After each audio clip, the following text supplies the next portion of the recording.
This is the unboxing video to the PX4 by Pride Mobility. It's going to be shipped on a pallet like this. You have your seat up top. First thing I'm going to do is cut the tape that's holding the seat. And then just get the seat out of my way.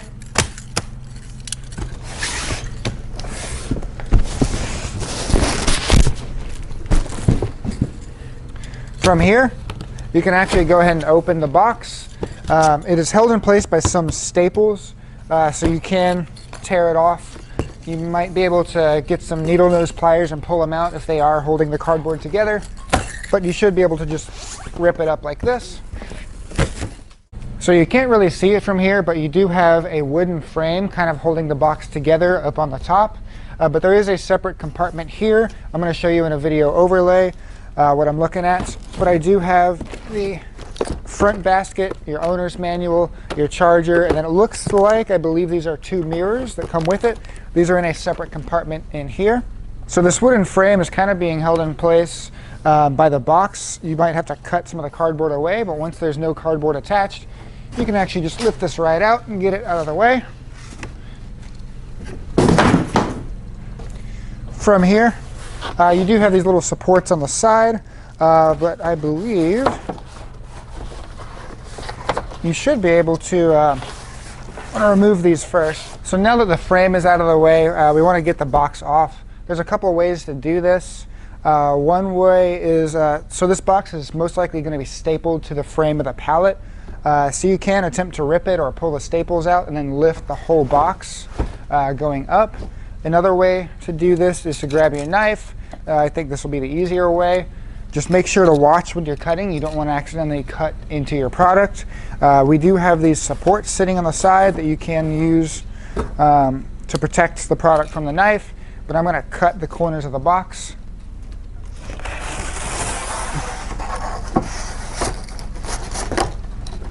And I'll do the same thing on the other side.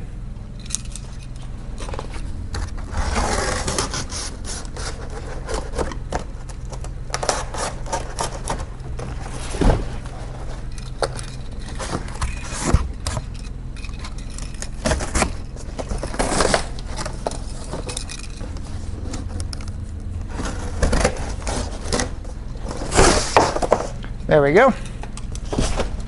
I can actually just kind of pull this to the side. We get a good look at the scooter from here.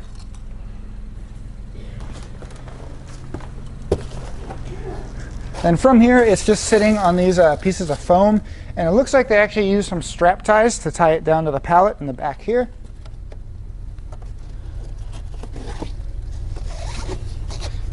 So we'll make sure these are off.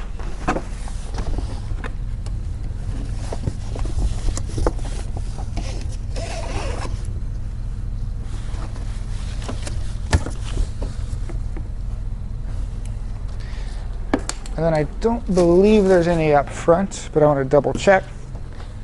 Yes, they did use some up front as well. So I've taken off all the straps. I've also removed the box just so it's easier to see what I'm doing here. Next is to get the scooter off the pallet. Now this is a heavy scooter with everything about 300, 350 pounds. So you're not going to want to attempt to pick it up and drag it off the pallet. You're going to want a little bit of room to do this. So there's our first real look at the scooter. Then what I'm going to do is I'm going to come to the back here and I'm going to flip it in neutral. There is a yellow lever. You want to flip this into the unlock position. This allows the scooter to be freewheeled. Keep in mind the scooter will not drive in freewheel. But in order to push it off this pallet, I'm going to put it into freewheel. And from here, I'm going to try to go forward. So I'm going to push it. Actually, I'm going to go backwards. And I can just slowly push it off the pallet. There we go.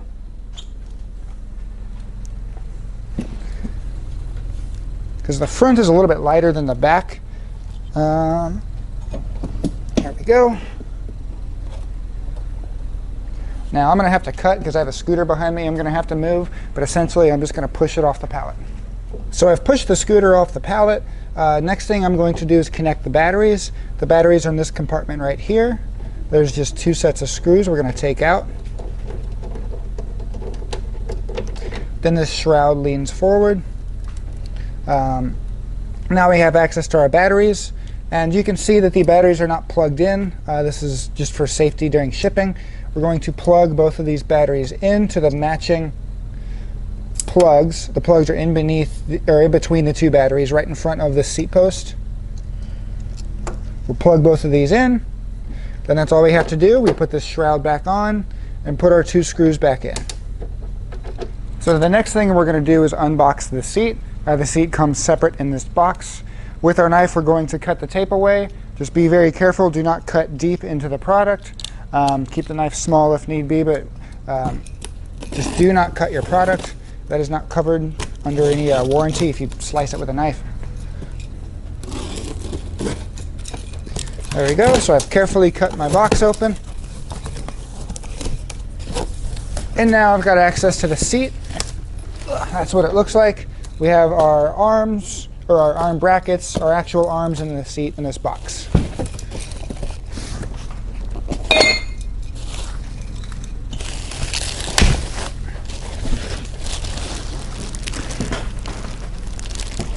There we go. Then we also have our headrest in there. It was tucked in between here. And that should be everything in this box. That's it. And then next thing I'm going to do is mount the seat onto the unit. So now we're going to mount the seat.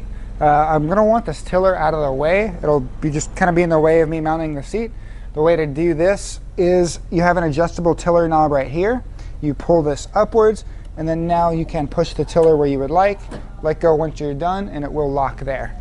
Now I have room to mount the seat. We have a hole in the top of this seat post. And then under the seat, we have a little post where it goes. You should not have to pull any levers or anything to mount this.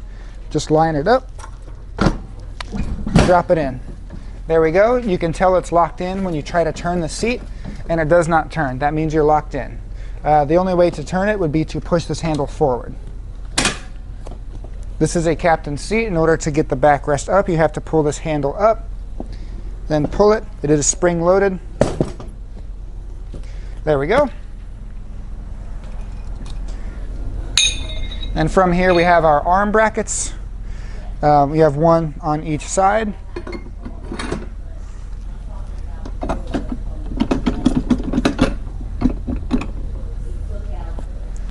And then we have our actual armrests that are just going to slide into here.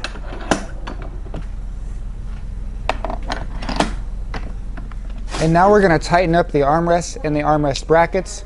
I've got a 4mm Allen wrench here. So the armrest brackets are just tightened by the set screw right here. There we go. They're not going anywhere. It also comes with these little pins. You can line these pins up with the holes in the brackets. It's not really necessary. Without them, the arm is still not going anywhere.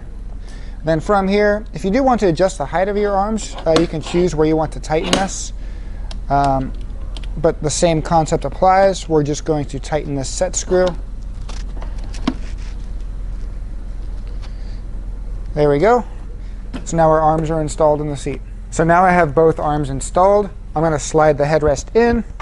Then there's a little knob on the left-hand side you can use. There's notches built into the headrest so you can adjust the height. And now the last thing to do is to install our front basket. And the front basket's pretty easy. It just slides in here. There we go. It locks in with a little tab here. Now to turn the scooter on, this one's actually unique amongst the Pride products. This one has a key fob. It does not have an actual key that you put in and turn. So the first thing I'm going to show you is you can power the scooter on and off through this button at the bottom. And I'll show you in an overlay as well. So I can power it on, and I have lights, I have the horn, but I can't drive the scooter. So the only way to do that is with our key fob. On the left-hand side, there will be a sticker with a little, looks like a little Wi-Fi waves, and you're going to hold that. You're going to hold your key fob next to that sticker. I'm going to turn it off and back on.